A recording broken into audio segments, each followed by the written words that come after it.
Hi అండి. ఈరోజు మీకు నేను తక్కువ టైంలో తక్కువ పదార్థాలతో అసలు ఉల్లి వెల్లుల్లి వాడకుండా చిటికెలో తయారయ్యే కొబ్బరన్నం రెసిపీ చేసి చూపిస్తాను. ముఖ్యంగా వర్కింగ్ మామ్స్కి చాలా యూజ్ఫుల్గా ఉంటుందండి. మీరు ఇలా ప్రిపేర్ చేసి అలా లంచ్ బాక్స్లో పెట్టేయచ్చు. పిల్లలు కూడా ఇష్టంగా తింటారు. మరి ఇంకెందుకండి ఆలస్యం, రండి వెళ్ళి కొబ్బరన్నం చేసేద్దాం. ఇప్పుడు స్టవ్ మీద ఒక కడాయి పెట్టుకొని 2 టేబుల్ స్పూన్లు ఆయిల్ వేసుకుందాం.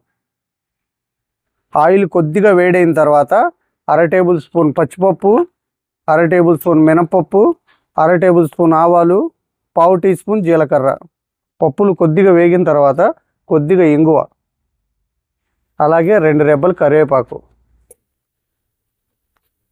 పోపు వేగిందండి.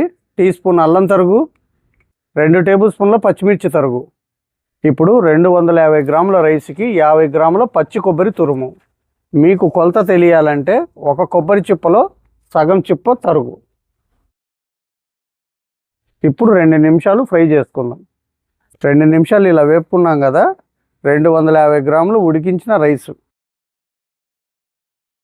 1 teaspoon red chilli flakes, 1/2 tablespoon salt, కొద్దిగా కొత్తిమీర తరుగు, కొద్దిగా పుదీనా తరుగు.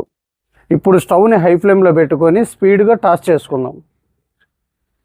మనం టాస్ చేసేటప్పుడు స్టవ్ని హై ఫ్లేమ్లో పెట్టుకుంటేనే మనం వేసిన ఈ ఉప్పు కారాలు కానీ ఇవన్నీ రైస్కు పట్టి మనకు తినేటప్పుడు మంచి రుచి వస్తుంది.